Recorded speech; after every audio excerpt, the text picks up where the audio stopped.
Jadi dalam kehidupan itu tidak akan berjalan sempurna seperti yang ingin kita rasakan. Selalu akan ada perbedaan pandangan. Ya, bahkan dalam kehidupan rumah tangga saja, ya maaf ya, Anda misalnya seorang istri mau ke sini saja mungkin masih bisa beda pandangan warna apa untuk jilbab yang dipakai. Ya, dengan suami bisa berbeda. Papa, bagus yang mana ya? Hijau atau kuning? Ah, kayaknya yang hijau deh gitu kan.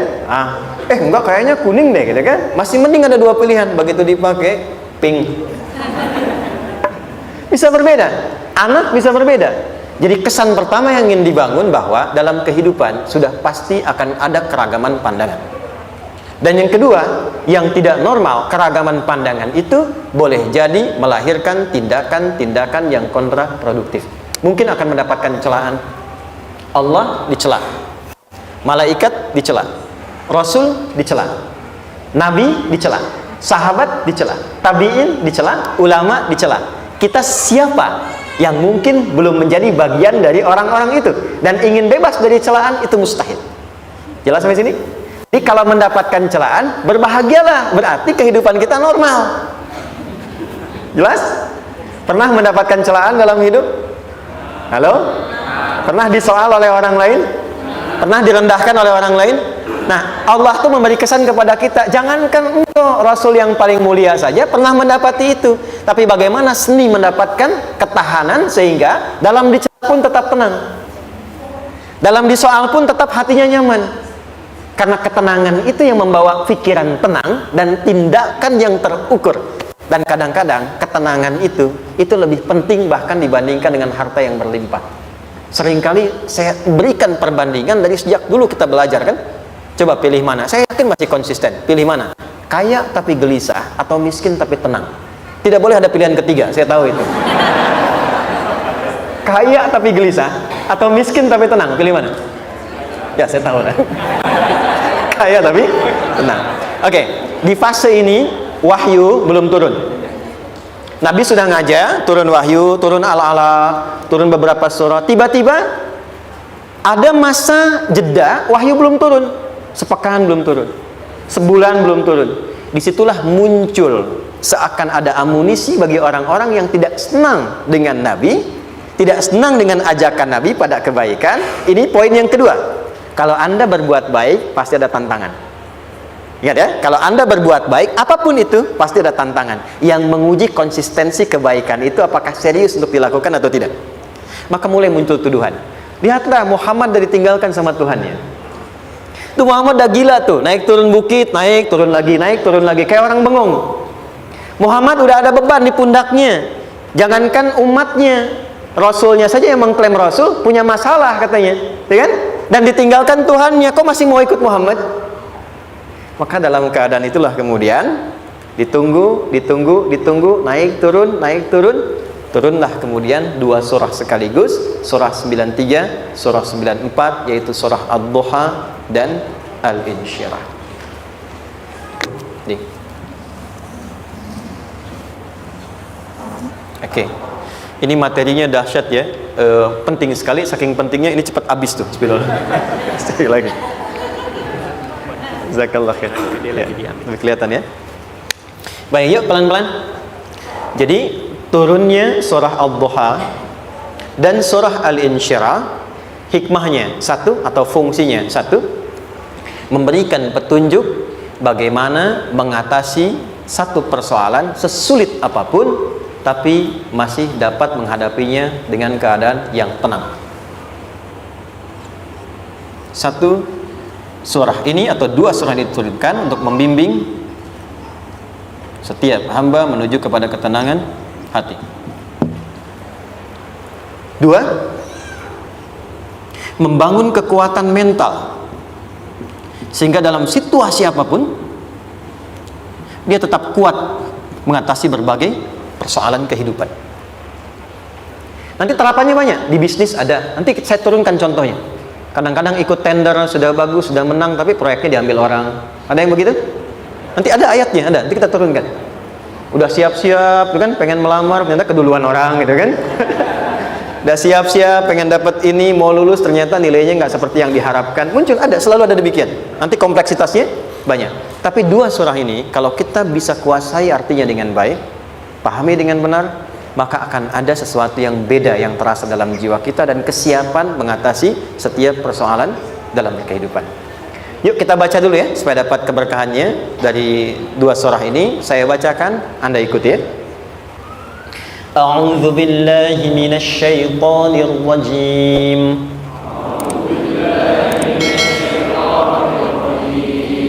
Bismillahirrahmanirrahim. Wadduha Wal-layli idha saja Ma wadda'aka rabbuka wa ma qala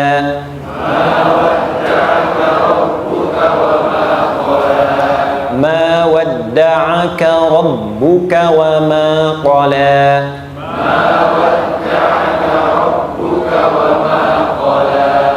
Walal akhiratu khairul laka minal ula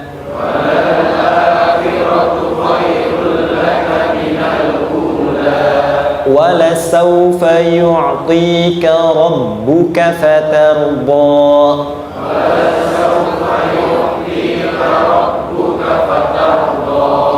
Alam yajidka yatiman fa'awa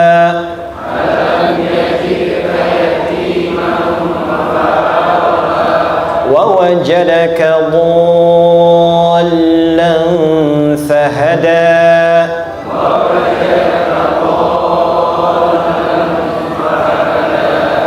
ووجدك عائلا فأغنى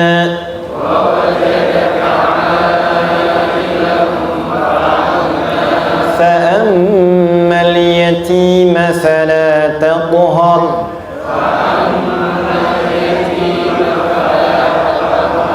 وأما السائل فلا تنهر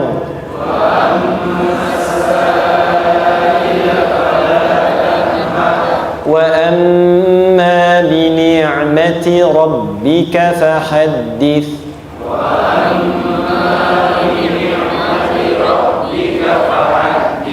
Baik, satu surah dulu, alhamdulillah. Izin saya bacakan tadi untuk diikuti supaya setidaknya kalau kita pulang dan ditanya bagaimana hidupmu engkau jalani, seperti apa engkau berinteraksi dengan Quran yang telah aku turunkan, maka kita pernah menjawab, ya Allah kami pernah bacakan itu. Jangan pernah kita berkehidupan sampai wafat dan tidak pernah berinteraksi dengan Quran walaupun sekedar membacanya. Wadduha, aku bersumpah, setiap huruf waw yang berada di awal kalimat di satu surah itu makna utamanya berarti sumpah, ya, qasam, sumpah. Seringkali diartikan demi, ya. Wal asri, demi masa. Wal fajri, demi waktu fajar. Wal laili, demi malam. Intinya sumpah. Sebentar, pelan-pelan. Kalau Allah menyampaikan sesuatu kepada kita, yakin tidak? Saya ulang, yakin tidak? Serius? Hah? Kalau yakin, kenapa tidak dilakukan? Ya, itu pertanyaan besar ya. Baik, kalau Allah menyampaikan, tidak bersumpah pun harusnya kita yakin. Tapi kalau Allah bersumpah dalam kaidah ilmu tafsir, berarti ada sesuatu yang sangat penting, yang saking pentingnya akan sangat dibutuhkan oleh setiap hamba, sehingga diminta setiap hamba itu fokus menyimak apa yang mau disampaikan. Bahkan saking pentingnya menyimak itu, Allah bersumpah. Jelas? Jadi kalau teman-teman menemukan di Quran ada ayat dibuka dengan sumpah, berarti ada kasih Allah yang tinggi yang akan disampaikan di ayat itu sampai meminta kita fokus untuk menyimaknya. Ad-duha, untuk memudahkan maknanya, teman-teman kalau waktu duha itu jam berapa ya? Oke, sebetulnya dimulai sejak matahari itu mulai naik, yang memantulkan, ya, atau menyinari cahayanya itu mulai terasa lembut.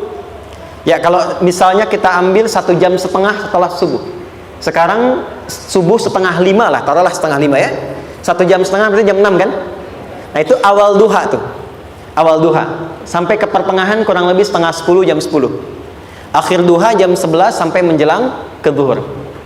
Awal duhanya disebut dengan syuruk namanya. Syuruk. Jadi syuruk itu awal duha. Kalau sudah jam 6 ada cahaya matahari ya. Enak nggak ke tubuh kita itu? Nyaman nggak? Jam 8 enak nggak kalau berjemur ya? Jam 9 enak ya? Nah, ini kata kiasan dalam bahasa Arab. Kalau kita merasakan sesuatu yang enak, nyaman, memberikan manfaat yang banyak, itu orang Arab sering memberikan kiasan dengan waktu-waktu tertentu. Di antaranya duha. Jadi kalau kita menemukan kalimat duha, jangan langsung diartikan ke waktu duhanya. Boleh jadi yang diinginkan adalah makna di balik itu, yaitu semua kenikmatan dan kenyamanan yang didapatkan. Cara mengartikan ini, wadduha, aku bersumpah kata Allah, ya Muhammad, demi semua kenikmatan yang kau rasakan dalam hidup, seperti engkau merasakan kenikmatan cahaya duha itu. Jelas? Wal laili idza saja, dan aku bersumpah, al-lail, lail itu apa? Malam. Baik, lail turunannya, layali jamaknya, lela, lili, lala, itu malam. Jadi kalau ada ibu leli, ibu malam-malam ya. Al-lail. Oke. Lail itu malam. Malam gelap nggak? Gelap. Tapi kalau gelapnya gulita, tidak ada cahayanya, gelap betul gitu. Gelap ya. Misalnya sedang kita dapati misalnya satu momentum padam lampu, padam semua, dan pas gerhana misalnya gelap sekali. Nah, itu bahasa Arabnya disebut dengan saja namanya. Ya, saja. Wal laili idza saja. Dan malam apabila telah gulita. Zaman Nabi kan nggak ada lampu, ya, belum ada PLN, ya, dan seterusnya. Jadi gelapnya betul-betul gelap. Saya mau tanya sebentar. Biasanya kalau situasi gelap itu mudah nggak menemukan benda tertentu? Melangkah mudah atau sulit? Tidak mudah untuk dilakukan kan? Dalam bahasa Arab, kalau kita ingin mengungkapkan satu kegamangan yang luar biasa, sampai kita merasakan gelap dan sulit melangkah. Bukan hanya karena nggak ada cahaya, mungkin karena ada pekerjaan tertentu yang menyulitkan, masalah tertentu yang menyulitkan, sehingga merasa seakan-akan kita tuh gelap. Makan nggak enak, melangkah susah.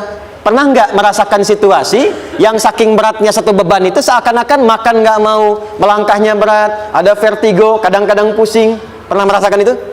Itu bahasa Arabnya, wal-laili idza saja. Perhatikan kalimatnya, ya Muhammad sallallahu alaihi wasallam, aku bersumpah demi semua kebahagiaan dan kenikmatan yang engkau pernah raih, seperti merasakan kenikmatan cahaya duha. Dan mungkin persoalan hidup yang pelik yang membuat engkau merasakan kesulitan, seakan-akan merasa di suasana gelap yang gulita. Ma wadda'aka rabbuka wa ma qala. Tanamkan dalam jiwamu yang paling dalam, aku tidak akan pernah meninggalkanmu. Ada suami pulang dari pekerjaan, mendapati istri sedang termenung dan mengalir air matanya. Tiba-tiba suaminya datang mengatakan, hangat sekali pada istrinya, di sampingnya membelainya dan mengatakan, "Ma, demi semua suka yang pernah kita lalui bersama, dan demi duka yang mengalirkan air matamu saat ini pun, tanamkan dalam hatimu yang paling dalam, Papa akan selalu bersama Mama dalam setiap situasi itu." Kira-kira para ibu merasakan itu bagaimana perasaannya? Masa sih? Tapi itu menarik loh. Menarik ya. Jadi kalau teman-teman ngaji surat Yusuf, di surat Yusuf itu laki-laki diilustrasikan dengan matahari, perempuan diilustrasikan dengan rembulan. Ya. Inni ra'aitu ahada asyara kaukaba wasyamsa wal qamara ra'aituhum li sajidin. Ayah, aku melihat bulan dan matahari serta 11 gemintang sujud hormat kepadaku. Jadi matahari diartikan itu sebagai laki-laki, suami, ayah. Kenapa disebut matahari? Diilustrasikannya, matahari itu kan menyengat dengan kuat. Kalau kita menjemur, mengeringkan pakaian, melindungi. Tipikal suami itu melindungi. Ada yang ganggu istri, sengat dengan kuat. Ada air mata yang mengalir, hei, keringkan itu sehingga tidak larut air mata mengalir di pipinya. Itu matahari. Sebaliknya rembulan. Rembulan itu kan enak dipandang, bukan bulannya ya. Bukan bulannya. Kalau bulannya kan desainnya nggak sempurna baik terlihat, tapi cahaya rembulannya tampil dengan indah, tampil dengan baik, enak dipandang, menenangkan dan tidak tertukar. Jangan sampai ada istri jadi matahari, suami jadi rembulan. Jelas ya? Dengan kekuatan bulan aku menghukummu, ya kan? Itu salah. Oke. Tahan sampai sini, tahan. Lihat baik-baik. Saya berhenti sampai sini dulu. Kalau di Quran ada ayat menyebutkan, tidak spesifik orang yang disebutkan dan kapan kejadiannya, maka peristiwa itu akan terjadi dan dialami oleh kemungkinan generasi berbeda di setiap masa dengan tokoh berbeda tapi perasaan yang serupa. Sebaliknya, kalau disebutkan namanya, jelas identitasnya, kapan kejadiannya, maka peristiwa itu hanya akan menimpa orang tersebut dan tidak akan dialami lagi orang lain setelahnya. Saya tanya dulu yang akhwat, yang perempuan, kenal Maryam? Kenal, bagus. Kenal di mana? Maryam anaknya Imran, mengandung, melahirkan Isa alaihissalam, Yesus Mesias, tanpa disentuh laki-laki manapun. Dan di Quran identitasnya disebutkan langsung, Maryam binti Imran, wa Maryam ibnata Imran. Ini menunjukkan kesan bahwa yang mengandung dan melahirkan tanpa disentuh laki-laki manapun, itu hanya Maryam anaknya Imran. Ingat ya, mengandung melahirkan tanpa disentuh laki-laki manapun, bukan mengandung melahirkan tanpa suami. Kalau itu banyak dia, ya, mengandung melahirkan tanpa disentuh laki-laki manapun, hanya Maryam binti Imran. Tapi kalau nggak disebutkan siapa orangnya, kapan kejadiannya, tidak detail disebutkan, ini artinya situasi itu akan dialami kembali oleh orang di masa depan dengan generasi yang berbeda tapi substansi yang sama. Pertanyaannya, pernahkah kita mengalami situasi yang sulit sampai seakan merasa gelap? Nah, baik, maka adab yang pertama, jika mengalami situasi seberat apapun dalam berkehidupan, maka dekati Allah Subhanahu wa ta'ala. Ini awalnya, dekati Allah. Apalagi kalau ada yang mengatakan ini nggak mungkin, ini nggak akan terjadi, ini nggak bisa. Kalau sudah ada tanda seperti itu tanda langsung dari Allah supaya Anda diminta langsung mendekat kepada Allah dan tinggalkan semua makhluk. Karena Allah hanya akan mengabulkan langsung kepada Anda tanpa perantara siapapun. Itu yang terjadi pada Nabi Zakaria. Ini nggak mungkin, ini mustahil. Maka beliau langsung memohon kepada Allah dan langsung menyebutkan, ya Allah, saya minta darimu saja, tidak dari yang lain. Maka dikabulkan seketika. Jadi yang pertama, jika punya kesulitan sebesar apapun, seberat apapun, cepat dekati Allah. Maka di situ akan dijawab langsung oleh Allah, ma wadda'aka rabbuka wa ma qala. Hambaku, sepanjang engkau mendekat kepadaku, maka yakinkan dalam dirimu, situasi apapun yang kau rasakan, aku tidak akan pernah meninggalkanmu. Sudah? Satu? Paham sampai sini? Oke. Pelan-pelan ya. Saya belum bicara caranya. Saya baru bicara di awal motivasinya. Dekati Allah dulu, nanti caranya didetilkan di surah Al-Insyirah. Teruskan. Ma wadda'aka rabbuka wa ma qala. Walal akhiratu khairul laka minal. Perhatikan.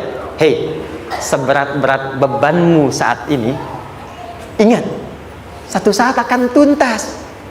Dan ini pun ujian. Kalau sudah meninggal, gak ada ujian lagi. Dan nanti kehidupan yang sekarang, apapun yang kau pertentangkan, perdebatkan, perselisihkan, itu semua akan ditinggalkan. Jadi ternyata Allah mengungkap hakikat kehidupan dunia. Apapun yang diperselisihkan, tuh unik ya. Orang berselisih pada yang akan ditinggalkan. Aneh nggak? Ada orang berebut makanan, kan? Rebutan sampai berkelahi dan sebagainya. Pada akhirnya makanan yang diperebutkan itu pun akan ditinggalkan. Yang ini meninggal, itu meninggal. Jadi memperebutkan sesuatu yang pada akhirnya akan berakhir. Kata Allah, Allah sampaikan, jika Anda mengalami situasi, sesuatu yang mungkin membuat berat, tanamkan pada jiwa kita, hei, yang aku kejar-kejar ini, boleh jadi aku akan tinggalkan juga. Kenapa aku harus menangisi dan larut pada sesuatu yang tidak abadi? Maka Allah hibur kita dengan mengatakan, kamu tenangkan diri dulu. Semua yang kamu pikirkan sampai membuat kamu berat begini, pada akhirnya kamu tinggalkan, dan yang abadi itu akhirat. Walal akhiratu khairul laka minal. Dua, pelan-pelan sikapi setiap masalah dengan proporsional. Jangan terlalu larut dalam sesuatu. dapat job satu, pengen, udah siap, kontraknya besar, tiba-tiba hilang. Dipikirin, Anda mikirkan itu pun nggak akan balik. Proporsional aja dulu. Ya, nanti caranya akan turun nanti di alin syirah. Tenangkan diri dulu. Prasangka baik kepada Allah Subhanahu wa taala. Boleh jadi apa yang Allah ingin berikan sebagai pendahuluan sekarang belum sampai kepada kita karena Allah menyiapkan yang lebih baik di balik itu. Kita belum tahu ada apa di balik itu sehingga kita tidak dapatkan itu. Sehingga kemudian Allah katakan walal akhiratu khairul laka minal ula. Teruskan wala saufa yu'tika rabbuka. Pelan-pelan. Orang yang punya sikap seperti ini itu cenderung lebih dekat mendapatkan ridha Allah dibandingkan dengan orang-orang yang larut dalam kesulitan. Orang yang move on dengan setiap persoalan dalam kehidupan, cepat berpikir secara proporsional, tidak menggantungkan hidupnya pada persoalan tertentu sehingga membuat dia menjadi beban, itu lebih mendekatkan dirinya kepada ridha Allah dibandingkan dengan orang yang meratapi persoalan hidupnya. Ya. Pelan-pelan. Jadi spiritnya kalau punya masalah apapun jangan dilarutin terus, gak usah diratapi, cepat move on, berpikir lagi, rencanakan lagi, nanti detailnya ada di alin syirah. Tapi poin besarnya janji Allah mengatakan kalau Anda bisa move on proporsional, maka yang dijanjikan oleh Allah di situ Allah percepat datangnya ridha Allah Subhanahu wa taala. Kalau ridha Allah sudah datang, maka akan dua yang diberikan. Pertama kali, ketenangan di dalam jiwa, dan yang kedua, kemampuan untuk berikhtiar lebih baik mencapai apa yang diinginkan. Satu, kalau ridha Allah sudah diberikan pada seorang hamba, yang pertama diberikan ketenangan dalam jiwa. Bukan dunianya dulu. Bukan apa yang Anda ingin harapkan dulu. Pengen sesuatu, ya, pengen materi, pengen kedudukan, pengen lulus anaknya ujian, ya kan? Tiba-tiba terjadi sesuatu, diratapin, alih-alih meratap, alih-alih membuat status, alih-alih menyulitkan diri, kata Allah, terima dulu proporsional. Setelah itu dekatkan diri kepada Allah, turun ridha Allah. Begitu turun, yang pertama diberikan ketenangan kepada hati. Tenang dulu. Kalau sudah tenang, nanti dibimbing menyelesaikan apa yang sedang dihadapi itu. Itu poin yang ketiga. Pelan-pelan. 4. Kita masuk ke detail sekarang. Perhatikan baik-baik. Ini yang paling menarik. Alam yajidka yatiman fa'awa. Muhammad SAW, bukankah dulu engkau yatim, punya banyak masalah? Aku selesaikan juga. Ayahmu meninggal sebelum lahir, ada ibu. Ibu meninggal, ada kakek. Kakek meninggal, ada paman. Ya kan? Ada teman yang menemani Sayyidah Khadijah, teman yang setia, semua kebutuhan tersedia. Artinya apa? Perhatikan baik-baik. Kalau Anda punya masalah sekarang, jangan sampai melupakan yang dulu-dulu pun pernah tuntas Allah selesaikan. Jadi kalau sekarang sedang punya persoalan, jangan sampai satu masalah ini membuat Anda kehilangan harapan dan kehidupan. Sementara Anda sadar dulu pun banyak masalah kok selesai juga. Kenapa dengan yang satu ini kita harus jatuh? Sekarang usia berapa? 20, 30, 40, 50. Sekarang usia 50 tahun, ada masalah, baru 5 menit datang sudah merasa jatuh. Yang 50 tahun ke belakang yang banyak selesai itu kita nilai atau tidak?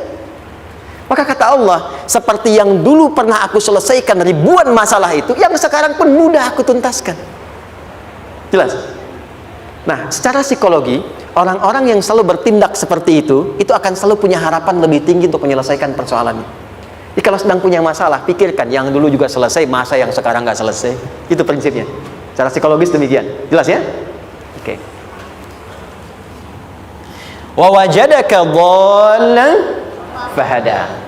Muhammad, dulu engkau pernah mengalami melihat masyarakat banyak berbuat yang tidak baik, aku berikan petunjuk. Kuncinya fahada di situ. Orang yang punya motivasi kuat dan keyakinan untuk bisa menyelesaikan persoalannya, maka dia akan lebih cepat mendapatkan petunjuk Allah untuk mendapatkan solusi terbaik. Ada sini.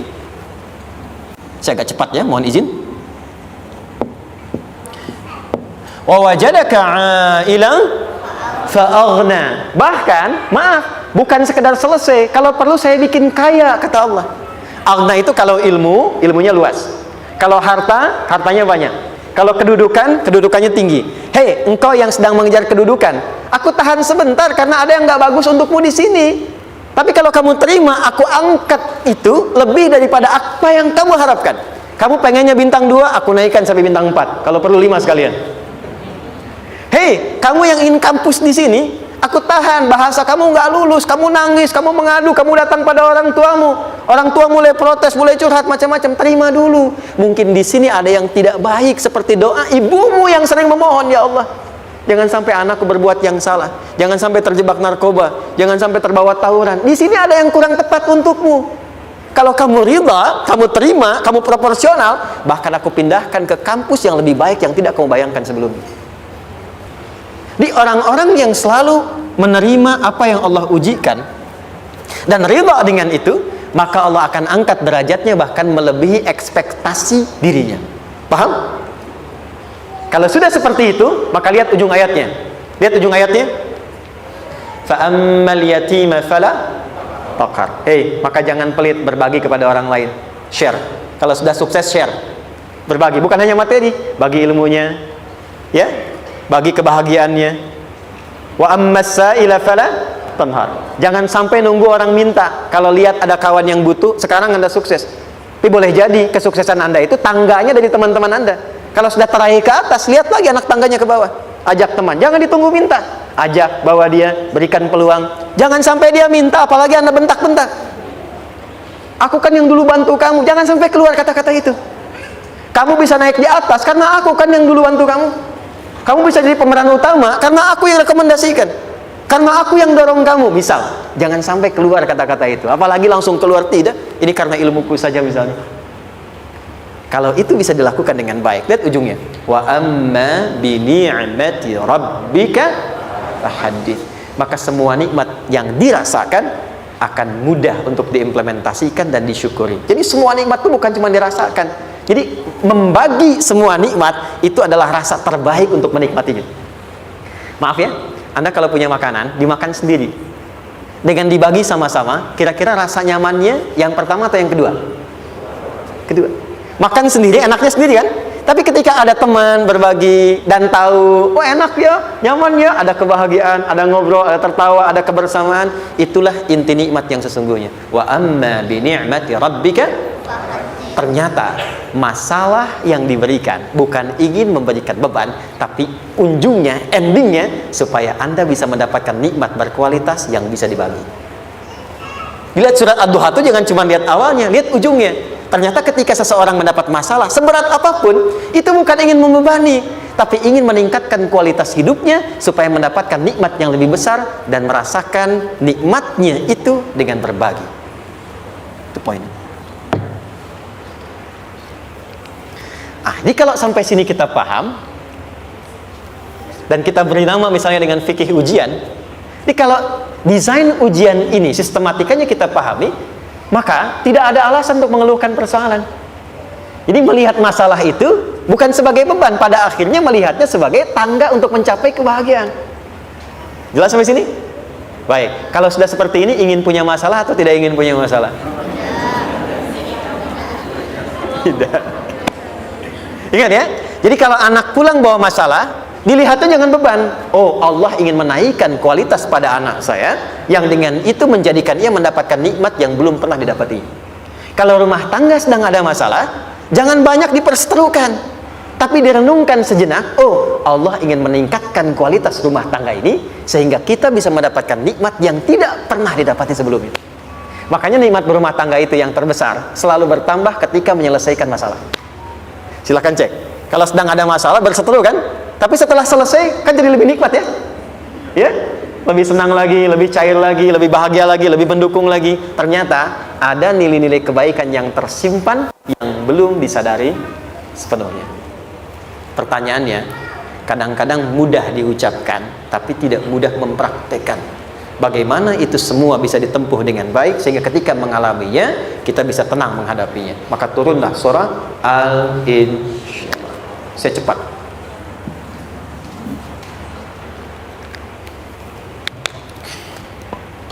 Teman-teman, ini apa? Kelas ya? Baik, pelan-pelan sedikit. Kira-kira volumenya besar kecil? Kecil ya? Baik. Kalau saya bandingkan dengan gayung, volumenya besar mana? Gayung ya? Baik. Kalau ini saya perlebar, sehingga bisa memasukkan apapun ke dalamnya. Itu bahasa Arabnya disebut dengan insyirah namanya. Jelas? Meluaskan sesuatu sehingga terlihat lapang, sehingga memudahkan setiap hal masuk ke dalamnya. Itu insyirah namanya. Surah ini diberi nama dengan surah Al-Insyirah, yang berarti sesuatu yang lapang, yang tenang, yang nyaman. Yang diharapkan dengan keadaan hati yang lapang, nyaman, tenang itu, segala persoalan yang dihadapi dalam kehidupan akan mudah diterima dan tidak berdampak besar dalam menyikapinya. Maka bagaimana kemudian Allah memberikan turunan-turunan petunjuk supaya apa yang diharapkan ini bisa tercapai? Satu, izin mengilustrasikan. Saya kasih cerita sebentar. Ada seorang anak muda, kisah ini sangat viral, hampir setiap kita bisa mendapatinya. Datang kepada seorang kakek tua di sisi danau yang jernih sekali airnya. Dia berkeluh kesah tentang persoalannya. Dia katakan, saya punya masalah begini. Berat sekali terasanya. Kakek itu kemudian permisi, dia hanya membawa 2 genggam garam. Kemudian beliau bawa 1 gelas, ilustrasinya seperti ini. Dimasukkanlah kemudian garam itu ke gelas itu. Lalu diambil 1 gelas air yang jernih tadi dengan garam segenggam. Kata beliau, minum. Pemuda itu mengatakan, wah asin, minum aja dulu. Lalu ketika diminum, langsung ditumpahkan. Dia muntahkan, asin katanya. Lalu setelah itu kakek yang tadi melepaskan segenggam sisanya, dilempar ke danau tadi yang luas.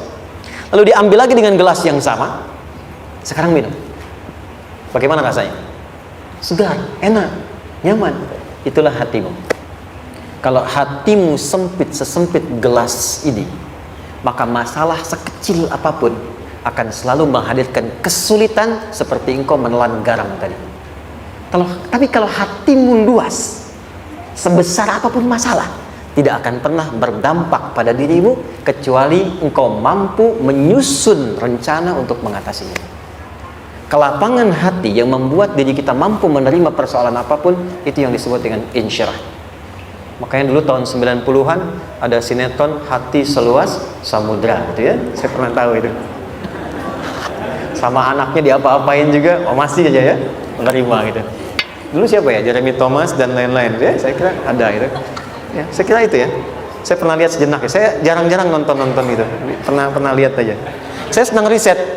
Jadi kalau riset itu ada riset dakwah, ada riset materi. Saya teman-teman yang musik gitu ya. Saya tidak terlalu dekat dengan musik karena saya di Quran gitu. Tapi untuk mengetahui hukum musik itu bagaimana, saya riset. Sampai ke notasi saya tahu. C D F G A B C D F G D F G A B C D A B C D F G A F G A B C D E B C D E F G A B C D I B gitu kan ya? Ya, tapi kalau diminta piano, gitar, ini saya nggak bisa. Ya, tapi untuk menentukan hukum, nah kita bisa paham gitu. Misalnya boleh nggak baca Quran pakai langgam Jawa gitu kan? Nah, hukumnya apa? Nanti dari teori itu muncul. Ya, paham ya? Nah, oke, balik sini. Perhatikan baik-baik. 1, saya agak cepat. Ini ditafsir langsung turun Al-Insyirah. Yang pertama, alam nashrah laka sadrak wa wada'na anka wizrak allazi anqadha dhahrak. Tahan sampai sini dulu, 3 ayat. Saya mulai dari ayat kedua dan ketiga. Perhatikan baik-baik. Wa wada'na anka wizrak allazi anqadha dhahrak. Artinya apa? Artinya satu beban yang diletakkan di pundak yang berpengaruh kepada semua bagian tubuh. Kita pernah melakukan atau melihat yang angkat beban ya? Beban kan semakin berat diangkat, semakin terasa ke bagian-bagian tubuh ya, ke semuanya. Nah, itu namanya wizrak alladzi anqadha dhahrak. Beban yang dipikul yang berat sekali sampai semua merasa. Makanya jadi satu ungkapan dengan mengatakan dia sedang memikul beban yang sangat berat. Sampai kepalanya pusing, tidur nggak nyaman, miring kanan, miring kiri. Itu namanya ya alladzi anqadha dhahrak. 1. Saya percepat, akan ada satu masa dalam hidup setiap hamba merasakan satu persoalan yang seakan-akan beban berat yang dipikul sampai merasa kesulitan dari ujung kepala sampai ujung kaki. Siapapun itu. Jujur ya, setiap kita tanyakan pada diri sendiri. Setiap kita yang ada di sini, saya yakin pasti pernah atau bahkan akan mengalami satu peristiwa yang merasakan beban berat sampai seakan-akan ujung kepala sampai ujung kaki merasakan sakitnya. Ada yang sudah mengalami atau bahkan nanti akan ada yang melalui. Perhatikan baik-baik. Teruskan ayatnya. Wa rafa'na laka. Perhatikan. Kalau ada yang sedang merasakan itu, yakinlah kata Allah, pada saat itu sesungguhnya Allah sedang mengangkat derajatnya dan meningkatkan kualitas hidupnya untuk mencapai sesuatu yang istimewa yang belum pernah diraihnya. Dari sini kita buat persamaan ujian. Tadi kan berbanding lurus dengan harapan, banding lurus dengan solusi nanti pada akhirnya. Fokus. Lulus di sini, insya Allah setiap persoalan akan lebih mudah untuk diatasi. Ujian, seberat apapun yang sedang kita alami, tidak akan pernah diberikan kepada kita oleh Allah, kecuali ternyata hikmahnya untuk mengabulkan harapan-harapan besar yang sebetulnya kita mintakan. Jujur ya, setiap kita kan sering punya permohonan ya, sering berdoa ya, ya Allah minta ini, minta itu, minta ini, minta itu, gitu kan? Nah, cara Allah mengabulkan harapan kita itu, yang pertama, jalurnya lewat ujian. Karena semua kesuksesan itu desain dasarnya adalah melewati ujian. Coba, anak-anak kita yang sedang sekolah itu, apa mungkin diwisuda dengan penuh kebahagiaan kalau nggak mengalami ujian? Hah? Lewat ujian dulu kan? Dia belajar dulu, ujian dulu, ngatasin soal dulu, lulus, baru wisuda. Apakah mungkin akan dapat IPK 4 yang diharapkan kalau tidak mengalami ujian? Belajar dulu, ya kan? Ada waktu, sempat dia bangun malam, siang, dan seterusnya, belajar, keringat, dan sebagainya, baru bahagia kan? Dan ternyata belajar itu untuk diwisuda. Sebab kalau kita tidak belajar, mustahil dapat wisuda. Kalau tidak lewat ujian, mustahil dapat ijazah. Karena ternyata harapan itu, hukum dasarnya dalam berkehidupan, bisa diraih dengan melewati ujian. Ini poinnya. Jadi mohon, kalau sedang mengalami sebuah peristiwa, dan kita harus menghadapi itu, coba renungkan, sebetulnya pernah berdoa apa sampai kita mengalami itu, sehingga dengan jalan itulah sebetulnya Allah ingin mengabulkan harapan yang dulu pernah kita mintakan. Jelas? Oke, satu. Yuk turunkan rumus ya pelan-pelan. Quran surah kedua ayat 286. Ini kesini dulu, baru nanti kita balik lagi. 2 Al-Baqarah ayat 286. La yukallifullahu nafsan illa usaha. Tahan sampai sini. Lihat baik-baik. Hukum yang pertama. Hukum pertama. Allah tidak mungkin menguji seorang hamba di luar batas kemampuannya. Di kaidah yang pertama tadi, kalau kita sedang diuji, sebetulnya ada harapan dan doa yang pernah kita mohonkan, dan Allah ingin mengabulkan itu, jalan pertama lewat ujian. Tapi adilnya Allah, tidak akan pernah kita diuji, kecuali sesuai dengan kemampuan kita. Jadi kalau nggak mampu, nggak mungkin diberikan ujian. Ingat ya, kalau tidak mampu, tidak mungkin diberikan ujian. Artinya, harapan yang kita mohonkan pun akan sesuai dengan kemampuan kita. Jadi kalau kita minta sesuatu, nggak mungkin bisa menggunakannya, nggak akan dikasih. Nah, balik ke sini untuk memberikan ketenangan kepada hati kita. Kalau sedang menerima persoalan, setelah kita mengatakan, oh ini mungkin ada harapan yang ingin saya dapatkan, jalannya lewat sini. Untuk memberikan ketenangan kepada hati, begitu persoalannya tiba, langsung katakan pada diri kita, saya pasti bisa menjalaninya. Mustahil saya diuji kalau nggak mampu menjalaninya. Itu bahasa singkatnya. Ingat ya, kalau ingin mudah menyelesaikan persoalan, kata Quran, setiap ada ujian, langsung katakan pada hati kita, insya Allah bisa. Nggak mungkin saya diuji kalau saya nggak sanggup. Jelas? Dan tanamkan itu pada hati yang paling dalam. Ini nggak mudah. Kalau cuma disimpan di pikiran, jadi beban.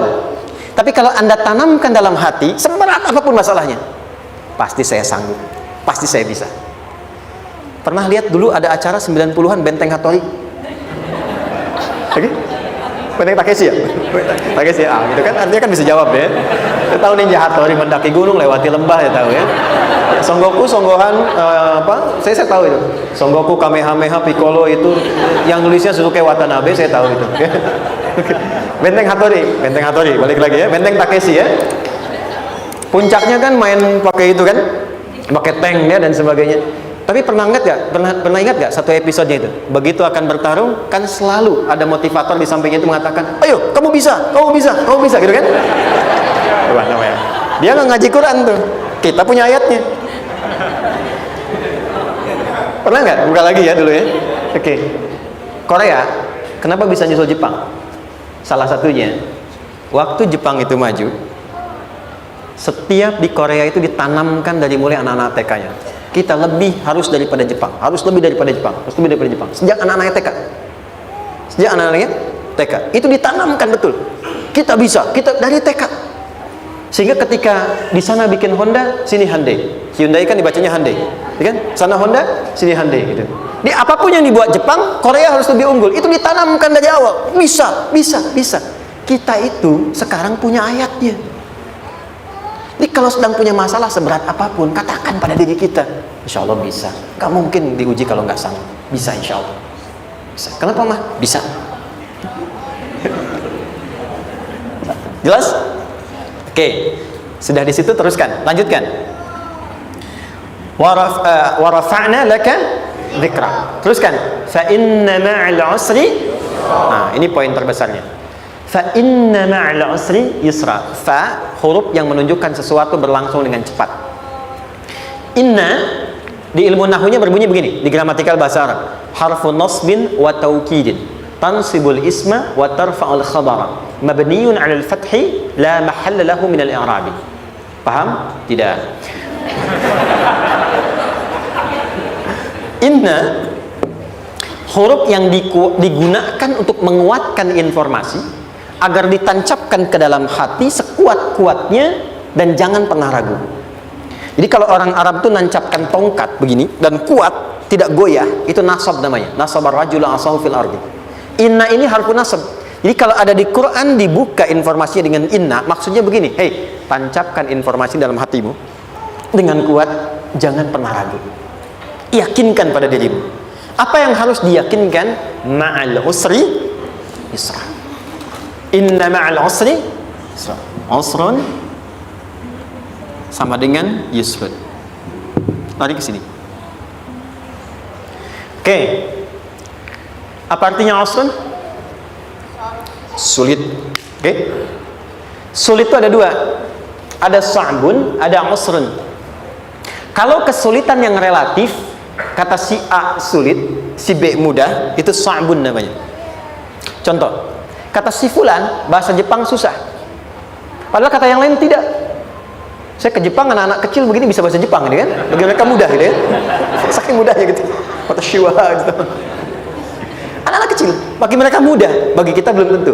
Itu sa'bun. Inna lughatal yabaniyya sa'bah, relatif. Tapi kalau kesulitan yang sifatnya mutlak, semua orang mengatakan sulit. Maaf, bawa mobil sulit atau mudah? Bukan mengendarai ya, bawa mobil, bawa. Sulit ya? Sulit ya? Baik, sepakat sulit semuanya. Nah, itu dalam bahasa Arab dikenal dengan usrun. Kesulitan yang semua sepakat bahwa itu susah. Sulit, semua sepakat. Dan ketika ada orang bicara, aku sedang punya masalah begini, semua mengatakan, wah itu nggak mudah, itu nggak mudah, itu usrun namanya. Lawannya, kemudahan yang relatif disebut sahlun. Tapi kemudahan yang semua sepakat bahwa itu mudah, itu yusrun namanya. Mengangkat spidol, semua mengatakan mudah, ringan, itu yusrun namanya.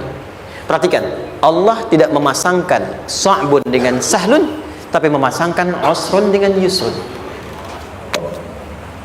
Orang-orang yang punya keyakinan kuat, setiap persoalan itu akan selesai, dan dia mengatakan pada dirinya, aku bisa melewatinya, maka perhatikan kalimatnya kata Quran, inna ma'al usri yusran. Sesulit apapun masalah yang sedang dia alami, maka Allah akan datangkan solusi semudah-mudahnya yang bisa dia nikmati. Dengan kata lain, kalau kita bawa ke bahasa psikologi, kalau sedang menghadapi persoalan seberat apapun, selain kita mengatakan ini pasti bisa saya lalui, saya insya Allah sanggup mengatasinya, katakan pada diri kita, ini pasti selesai, pasti ada solusinya, pasti mudah. Katakan, walaupun memang solusinya belum datang, tapi tenangkan pada diri kita dengan mengatakan inna ma'al usri yusra. Bahasa psikologinya, katakan pada diri kita, ini pasti selesai, Nggak mungkin nggak selesai, pasti ada solusinya, pasti mudah. Itu lebih memberikan harapan pada diri kita untuk menuntaskan persoalan dibandingkan dengan meratapinya. Jelas? Teruskan. Fa inna ma'al usri. Kalau masih ragu kata Allah, katakan lagi sekali lagi sampai hati kita merasa nyaman. Jadi kalau sedang punya persoalan seberat apapun, tanamkan pada diri kita, pasti selesai. Belum nampak, insya Allah pasti selesai. Gak mungkin diuji kalau nggak ada solusi. Itu lebih memberikan harapan. Setelah itu, fa'idha faraghta, mitigasi masalahnya, mitigasi persoalannya. Tuliskan, ini masalahnya apa? Rumah tangga, apa saja misalnya. Dia ada suami, ada istri, ada anak-anak. Masalah ada di mana? Kadang-kadang menangnya jadi kusut karena satu-satu nggak segera diselesaikan.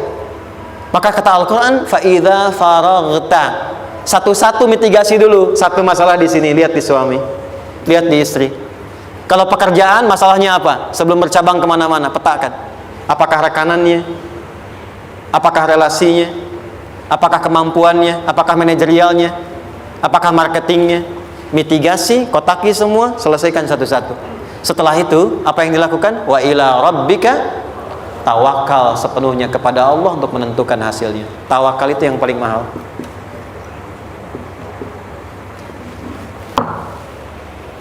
Anda kalau nggak punya kepasrahan, stres. Karena selalu memikirkan apa yang mau dikerjakan dan selalu orientasi pada hasil.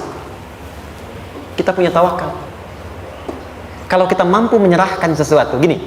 Di sini ada orang yang paling jago misalnya main basket. Ada pertandingan basket. Begitu dibuka, udah tim musyawarah serahkan aja pada si fulan. Kan? Dia yang paling jago, dia. Bukankah dengan menyerahkan itu bukan hanya kita berikan sebuah tugas, ya kan? Tapi dengan itu ada kelapangan tersendiri kan? Yakinlah sukses, dia paling hebat. Pernah ada perasaan gitu? Sekarang, siapa yang paling mampu menguasai? Siapa yang paling hebat menyelesaikan segala hal? Siapa yang punya segalanya? Bukankah Allah? Orang-orang yang punya tingkat tawakal yang tinggi, maka satu, dia akan lebih stabil keadaan mentalnya dan tidak akan pernah gelisah dengan kekecewaan. Nggak ada kecewa. Karena tawakal itu kalau sudah kepasrahan pasti menerima hasil. Kalau sudah tawakal, terserah Allah tetapkan apa saja. Mau dapat sekarang, dapat besok, dapat nanti. Puncak yang paling tinggi, tugasmu hanya berikhtiar semampu yang bisa dilakukan. Selanjutnya biarkan Allah menetapkan apa yang menjadi bagian dari maslahat kehidupan kita. Saya tutup. Cara Allah menjawab harapan kita ada 3. 1, memberi langsung apa yang kita mintakan. 2, menunda itu sampai kita siap menerimanya. 3, mengganti apa yang kita inginkan dengan apa yang kita butuhkan. Saya ulang ya. 1, memberi langsung apa yang kita mohonkan. Misal, ya Allah saya ingin A misalnya, anak saya pengen ke ITB. Tapi nggak mungkin tiba-tiba langsung masuk ITB kan? Pasti lewat ini dulu kan? Ada ujian dulu, ikut tes dan seterusnya diterima sesuai. 2, kadang menunda sesuatu sampai dia sanggup menjalaninya. Anda punya anak usia 5 tahun, pengen diberikan motor, Anda mampu untuk memberi motor, dikasih nggak? Tidak. Sampai dia sanggup mengendarai motor, baru Anda berikan. Terkadang ada yang kita minta sekarang tidak didapati sekarang, tapi ternyata tahun depan kita dapat. Kita harus sadar bahwa anugerah yang kita dapatkan tahun depan itu sebetulnya adalah hasil doa kita di tahun ini. Pernah dengar nggak kisah viral? Nabi itu berdoa baru dikabulkan setahun setengah, setahun 6 bulan. Padahal itu Nabi loh. Kiblat pertama kita kemana? Palestina kan? Baitul Maqdis kan? Nabi berdoa, mohon terus nengok ke langit. Al-Baqarah 144, minta, jawabannya turun setelah setahun setengah, setahun 6 bulan. Ada yang mengatakan di tafsir setahun 8 bulan, baru dikabulkan setelah setahun setengah. Padahal kurang soleh apa Nabi? Nabinya siap, mungkin umatnya yang belum siap. Nabinya siap, tapi ada tantangan di masyarakat yang tidak mudah, yang mungkin bisa meruntuhkan dakwah, baru dikabulkan setahun setengah. Ketika semua umatnya sudah bisa siap menerima itu. Boleh jadi apa yang diminta orang tua sekarang terkabulnya mungkin belasan puluhan tahun pada anaknya yang nomor sekian. Tahu Imam Syafi'i? Imam Syafi'i itu kan nama aslinya Muhammad, bapaknya Idris, kakek yang ke atas yang ketiga namanya Syafi'i. Kenapa disebut Imam Syafi'i? Dinisbatkan pada kakek yang ke atasnya. Ternyata kakeknya ini seorang ulama besar, saleh, memohon kepada Allah, setiap di keturunannya ada yang bisa menggantikan lebih soleh, lebih baik lagi. Ternyata yang didapatkan bukan dari anaknya, tapi generasi keturunan yang kesekian. Anda belum sekarang bisa hafal Quran, misalnya Anda bermohon, berdoa, boleh jadi yang hafal mungkin bukan di anak, bisa di cucu, bisa di bagian keluarga yang lain. Maka terkadang tawakal itu tidak hanya memberikan hasil yang cepat, tapi memberikan keindahan yang terasa tertunda, tapi melengkapi kebahagiaan yang dirasakan. Penutupnya, boleh jadi minta ke ITB, diterimanya di Unpad. Minta motor, dapatnya mobil, kalau itu senang luar biasa. Minta mobil, dapatnya motor, gitu kan? Ternyata kadang-kadang di sini yang terakhir, saya tutup, Allah mengabulkan apa yang kita butuhkan, bukan apa yang kita inginkan. Anak Anda sakit, dibawa ke dokter, kata dokter jangan dulu makan jeruk. Maka Anda pulang, dia minta jeruk, Anda berikan apel. Saya nggak mau apel mah, saya pengennya jeruk. Nggak apa-apa nah, ini apel rasa jeruk misalnya kan, Anda berikan. Ternyata apa? Bukan ingin menyakiti dan tidak mengabulkan keinginan anak, tapi lebih memberikan apa yang dia butuh. Kadang-kadang maaf ya, teman-teman mintanya proyek A, udah capek di situ nggak dapat, dapatnya di yang lain. Teman-teman, itu Allah berikan sebetulnya hasil ikhtiar Anda yang sebelumnya, cuma dikasih yang lebih baik yang tidak Anda pernah bayangkan maslahat.